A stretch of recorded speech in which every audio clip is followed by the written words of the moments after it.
Hello everybody, Ellie here for WhoCulture, and we finally got a trailer for Season 2. So let's not dawdle, let's break it down. I'm beaming at ya! But the gains are deadly. Before we dive into it though, overall I think it was a really great trailer. It definitely had lots of darker, more spooky tones to it, which I am very much here for. It was one of my criticisms of Season 1 that it didn't have very dark stories. It didn't feel very scary or spooky, and things definitely seem to be on an upward climb in this season with regards to the spookiness, the scariness, so that makes me very happy. It's also a trailer that kind of gives us enough to be intrigued, but also doesn't really give much away, which is the sign of a good trailer. If you're still gripped and you want to watch, but you don't feel like you're going in knowing the plot of an entire episode. So I think it did really well there. So the trailer opens with Belinda Chandra, played by Varada Sethu, and we know that she is our new companion going into Season 2. Now, the first thing that we noticed in this opening moment, weirdly, is that there's a picture of a moon on her bedroom wall. Now, the only reason that we really noticed this and make note of it is that there have clearly been lots of comparisons made between Belinda Chandra and Martha Jones, working as a nurse or working in a hospital, being the next companion following a blonde companion. There's been some comparisons made between Martha and Belinda. And obviously Martha Jones' first episode took place on the moon. Now, it's highly unlikely that this was intentional. If it was done intentionally, I feel like it was just a little nod as opposed to anything bigger. But in our weird Doctor Who conspiracy theory minds, it was just something that jumped out to us immediately. But also in this opening moment, we have that beautiful shot whilst Belinda is looking out of her bedroom window. This is stunning. The colours, the lighting, that little lens flare, beautiful, really, really beautiful. Also, did anyone else notice that Belinda has a sunflower on her t-shirt? And that is also the favourite flower of another Doctor Who companion. So the next shot we see is a spaceship taking off. And if you look right in the centre of this shot, you will see the Doctor in his red tartan outfit. It's also, I think, the same rocket that we later see in the trailer. It looks like a typical cartoon style rocket, kind of yellow. It kind of looks a bit like the Pizza Planet rocket. Is that a little Disney nod there? Maybe, I don't know. But clearly the Doctor is shouting up as this. Well, it's actually not very clear. If you really squint, you'll be able to see that the Doctor is shouting up at this rocket as it is taking off. So my theory is that Belinda has been abducted by aliens, monsters, creatures of some sort. I'm assuming it's the red robots that we see later in the trailer, we've seen in other promotional material. Belinda gets kidnapped, the Doctor goes after her to save her, and there we get our Doctor companion meet up, and from there the adventures move forward. The only thing is, if Belinda is being sought out by aliens, if she is not kidnapped by mistake, I'm not sure that I want her to be another character that is super duper complicated and meaningful and there's something about her. I would quite like for her to just be an ordinary person who doesn't want to go on adventures. She just wants to go home. You know, we've had a lot of companions who are really vital and important and they have a lot of mystery surrounding them. We had it with Ruby, we had it with characters like Clara. I would quite like to have a character a bit like Martha, who is, again, I don't want to keep drawing the comparisons to Martha, but just a character who is just ordinary, just a person. They don't have some deep mythical or mysterious thing about them. They just happen to be in the wrong place at the wrong time. So hopefully, in the nicest way possible, this alien abduction, this monster abduction is by pure chance as opposed to Belinda being significant in some way. But while we're talking about the relationship between these characters and the Doctor-companion dynamic, I'm already thinking that I prefer this dynamic to that of Ruby and the Doctor. I already see banter in there. I mean, a little bit later on we get, what's your name? I'm the Doctor. Well, I'm just the nurse. I'm paraphrasing, but you get the gist. I like that banter between them. We already see this conflict where she just wants to go home. And I think that makes for a much more interesting dynamic between Doctor and companion when they're not just busy mates all the time. You know, I didn't buy into that with the Doctor and Ruby. I think you have to have conflict and tension in there, and we are already seeing that between Belinda and the Doctor. So I'm very excited about where this relationship is going to go. And I certainly feel that I'm more gripped by this relationship already than the entire relationship of Ruby and the Doctor. I also noticed even in the trailer, we hopefully will have more scenes just in the TARDIS between the Doctor and the companion. You know, those lighter scenes that are just about the banter or the friendship building. That was something I felt was lacking in season 1, which was part of the reason why I didn't believe this relationship, this friendship between the Doctor and Ruby. So I'm hoping, judging by what we've seen here, there are going to be more of those kind of character building, relationship building scenes in the TARDIS, rather than just all the drama all the time. Having said that, we also have acknowledgement in this trailer of a connection between Belinda and Mundy Flynn. Now, considering we'd been told as an audience that there was no connection between these characters, this was a surprising addition to the trailer and to the show itself, I feel. I mean, we literally see a moment where the Doctor brings up an image of Mundy Flynn and says to Belinda, there's already something connecting us. Now, this could mean nothing. In my mind, I feel like this is a red herring in this trailer. This is put in there to lead us to believe that there is some deeper connection here, when in actual fact, it may well be that this is the only reference we have to the moment and to the connection. And I guess it would be weird if the Doctor didn't point out the similarities between Belinda and Mundy, but I'm kind of leaning towards there being no connection other than perhaps they look similar. Perhaps, you know, we know that Boom was set in the far future, so maybe Mundy is an ancestor. Hang on. Maybe Belinda is an ancestor of Mundy's. I don't know, I kind of feel like this scene is leading us to believe there's a deeper connection than there is. Or there is a connection. We know showrunners do lie, so even though we've been told there isn't one, that doesn't mean there isn't one. But I'm hoping that actually this is it in terms of addressing the connection between them. There is something already connecting us. Now, we do get a better shot of this later in the trailer, but let's talk about it here.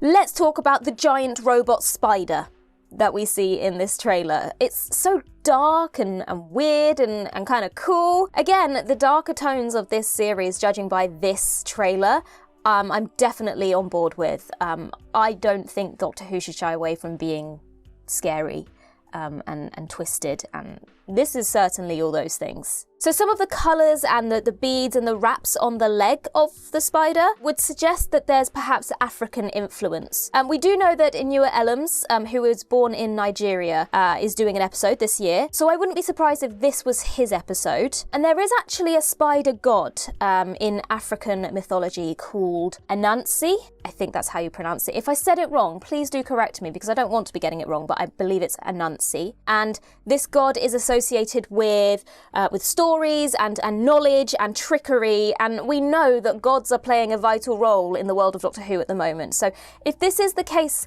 I'm actually really excited to see that we are including gods from all different walks of life and different mythologies, rather than just those typical ones. We have obviously got the Doctor Who gods, you know, like the Trickster and Sutek and all those, but to actually explore real mythology in our world as opposed to just Doctor Who's world would be really, really exciting and interesting. So I'm definitely intrigued by this situation. And I'm not gonna lie, any spider-centric story is going to be better than arachnids in the UK, so the bar's pretty low for it to be better, but I also have high hopes for this episode. Also, don't know if anyone else noticed this, it's hard to tell in motion, but if you look on top of the spider's back, isn't that the barbershop? You know, the one that the Doctor's hanging out in and then everything goes haywire and everyone's flying around? It does add up if you look at the shots. You know, you've got the kind of the blue webby area that the spider's standing in, the Doctor kind of falls out the door, and I feel like that is the same blue webby situation going on outside. I'm not sure if this is the case. If it is, this is absolutely crazy. I want to know why there is a barbershop on the back of a spider, a robot spider. And if there's not a barbershop on the back of a robot spider, why was that not the idea? Because that sounds great, doesn't it? Speaking of great ideas, you know what's not a great idea? Why it seems that UNIT has a secret bunker full of aliens and monsters. That's just asking for trouble, surely. This would be a good opportunity to have some kind of alien cameos happening in the episode in a similar vein to the prison that we saw in Revolution of the Daleks or Henry Van Statten's museum? Like, are we going to see a Dalek casing somewhere, or a Cyberman's head, or a Silurian or a Sea Devil or something in these? Maybe if we did have the Silurians, or the Sea Devils at least, that could tie into the war between the land and the sea somehow. I'm not sure. To be honest, it kind of gives me the vibes of the Torchwood vaults in the Torchwood hub, you know, where you'd often see a weevil in a cell. That's the kind of vibe I'm getting here, but there's definitely something weird going on here. If there is a vault full of monsters, I wouldn't be the least bit surprised if there's an episode centered around them escaping, and units basically let loose all the bad things that they've captured and have in their cells, and now they're wandering around, and that would explain the scene in the other trailer that we'd seen where everyone in unit looked a little bit concerned. I can imagine that. What did we do? We're supposed to protect everybody and we've just let everything out? We've also got lots more outfits for the Doctor in this trailer. First of all, how great does he look with this suit and bowler hat? I'm loving that. It's very dapper, sir, very dapper. Not the first time we've seen the Doctor wearing a bowler hat. You will recall the 4th Doctor wearing a bowler hat in Horror of Fang Rock. The 11th Doctor also wore one in the Crimson Horror, so 15's channeling the greats here. He's just harking back to some of his past incarnations, perhaps. Now here's the thing, I must confess, the multiple costumes kind of growing on me. At first I was really adamant that it was wrong that the Doctor didn't just have one iconic look, as has always been the case. But I'm kind of getting to the point now where I feel like with this particular Doctor, with Ncuti Gatwa's Doctor, it really works. I don't know that it would work with every Doctor, but with this Doctor it's growing on me, and I feel like his kind of signature thing is the fact that he has multiple looks. We do see the same brown leather coat multiple times, so I guess if we wanted to look for something signature about his style, we could go with that. But yeah, I was really adamant at first that I wasn't going to like the fact that he had all these costumes, but now it's kind of growing on me. I think they're winning me over. Another Doctor Who trailer, which means, of course, we have more dinosaurs. What is it with dinosaurs at the moment? Look, I'm not knocking it. I love a dinosaur, I really do. But this isn't just a dinosaur, this is a bone dinosaur. This looks like, you know, something from the Natural History Museum has just wandered out of the doors. Night of the Museum. It's Night of the Museum meets Doctor Who. Again, right. I hope someone at the BBC is writing down these ideas. Honestly, I have no idea what's going on in this clip. Why is there a giant dinosaur skeleton wandering around over houses? I'm here for it. I'm not entirely sure I understand what's going on about it, but I'm still here for it. Shall we talk about Mel? I'm a little bit concerned for Mel, judging by what we've seen of her in this trailer. We don't see much of her in this trailer, and then the one time we do see her, she seems to be in quite a lot of danger. She seems to be quite scared. Everything seems to be folding in around her. Little bit concerned. If they decide to kill off Mel, it's going to be quite anticlimactic, I feel, because I don't feel like we've had enough from her to really have that redemption arc for the character. It was great to have her back to kind of fulfill something that she wasn't able to do when she was in her first era of Doctor Who. If they are going to kill her off, it's got to be one hell of a banger of a death. I'm hoping they don't, but I am concerned for her, based on what we're seeing here. But if we look at this moment, lots of hints in this trailer about reality falling apart, reality being threatened. We have the Doctor's voiceover saying, when these vast creatures look down on us, our entire reality is in danger. That looks to be what's happening here. So is this another link to kind of gods and cosmic entities interfering with the structure of reality? There's all these shades of purple, and it kind of reminds me of that time storm that the 13th Doctor jumps into during Flux. Again, links back to kind of time being broken, reality ripping apart, reality breaking down. There's definitely big things happening here. Something is definitely going on. Does it link to Mrs. Flood? Possibly. I would not be surprised if all of this is Mrs. Flood's fault. Again, if we go back to Mr. Bonasaur there, and the idea of time being torn apart. Are we having a sort of Wedding of River Song moment here, where all of reality, all of history is folding in and all happening at once? Because that would make sense why we have a dinosaur skeleton wandering across the streets. And also that, I mean, it's kind of hard to tell, but the houses that the dinosaur is stepping over, it looks like it could be the same street that Mel seems to be standing in that's disappearing and folding in on itself. So, Next in the trailer, we have a scene that I have already mentioned where the Doctor talks about the similarities between Belinda and Mundy Flynn.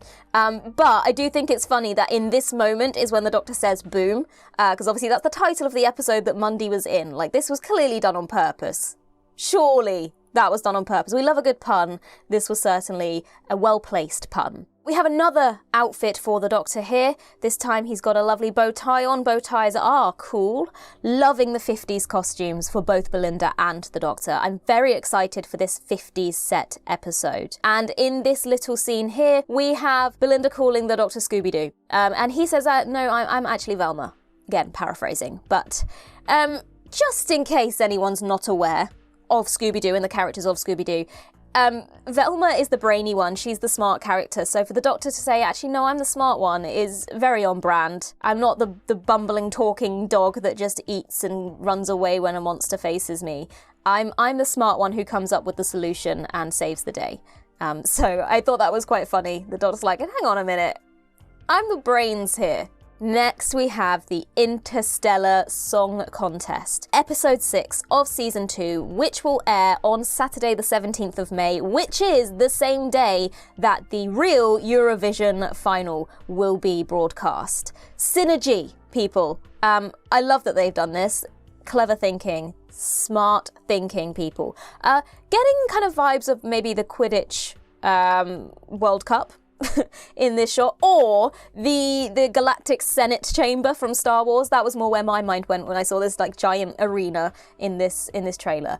I'm quite excited about this kind of space Eurovision concept. Some people really shy away from the idea of having a musical episode. In my mind, if you're gonna have a musical concept to an episode, this is the way to do it, rather than like having a weird why is everyone suddenly burst into song situation. If you want to have singing in there, much better to place it in an environment where it makes sense that there's music happening and singing happening. So I think this is going to be quite interesting. I'm quite excited to see if we're going to have any songs in there, and if so, what they're going to be. Very, very intrigued by this. Also, Rylan Clark is in this episode.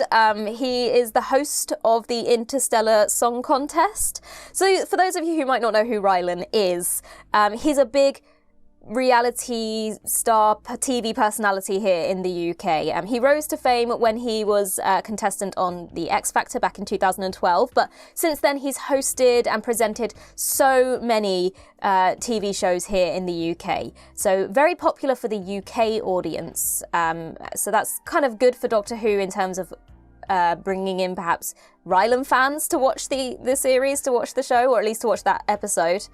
Not gonna lie, when I first heard that Rylan was gonna be in an episode of Doctor Who, I was a bit concerned. I was a little bit confused about how a reality star, how someone like Rylan was gonna fit in Doctor Who. Now that I know what he's in it for, what he's doing, totally makes sense, and I'm kind of here for it. I think it's quite exciting, especially if they give some like weird explanation as to how Rylan is there. Is that the real Rylan? Is that some space version of Rylan? Like, how? What? How? But I'm excited to see what he brings to it. He's got a lot of personality about him, so it's definitely going to be a fun adventure, a fun episode, I think. Also, standing next to Rylan is the cat lady. This may well be a new species of cat kind in Doctor Who. If it is, it's a little bit disappointing, because I kind of wouldn't have been mad if we'd just gone back to the cat creatures that we had in Russell T Davies's first era. But of course, I'm sure many of you will have also noticed that beyond being a cat species of some sort, this just was Doja Cat at the Met Gala in 2023. Is there going to be an explanation for this? Is this a species, or is this a nod to Doja Cat? What is the world we live in? When you see a trailer for Doctor Who and it makes you think of someone dressed as a cat in real life. Crazy. Oh, Mrs. Flood. Let's go back to Mrs. Flood. So here we see her, presumably in the audience for this intergalactic song contest, which is interesting because originally when we did see her in this similar situation, we assumed she was in the audience for the 1950s set episode with the cartoon climbing out of the screen, which I'll get back to in a second. But it seems here that she's actually in the audience for the intergalactic song contest. But there's so many questions surrounding that. How is she there? Why is she there? I'm wondering, it's hard to tell. It might just be the sleeve of her coat, but does she have a vortex manipulator? Because that would at least explain how she's getting around and how she can appear in all these places. But if she's not got one of those, how is she there? Does she have some sort of like omnipotent power to just transport to wherever she needs to be? Does she have her own TARDIS? Who is Mrs. Flood? This is something I'm really excited about for this season, is to get more answers about who Mrs. Flood is. I'm surprised we didn't have more of her in the trailer, actually, so I would assume that we definitely are going to see much more of her in the season before we get to episode 6, but the trailer doesn't really show much of her. So then, as I just mentioned, we have the 1950s set episode with Mr. Ring-a-Ding, who it was recently announced is voiced by Alan Cumming. This looks incredible. I think this is the episode I'm still the most excited for. The animation looks incredible. You can't really see it in a still image, but he's got these kind of like film grain scratches all over him, just like an old film. So that the attention to detail for this character for this episode is on point. I'm so excited for this particular episode. As I mentioned in our video last week, I really love it. I love it when you have cartoon characters in a live action situation, like Looney Tunes back in action, like Who Framed Roger Rabbit, like classic Disney films, like Mary Poppins, Bedknobs and Broomsticks, you know, like when you combine the two art forms. So very excited about this episode. Then we have a lot of fast-paced shots. One of them is kind of difficult to notice in the motion of what's going on, but the Doctor is falling and behind him there's lots of other people falling into what looks like space. That's a crazy situation. I love these kind of crazy situations where we have the Doctor needing to save a bunch of people, the stakes are really high, and this looks like one of those situations, heightened quite a lot. I mean, how can you save people if you're all falling through space?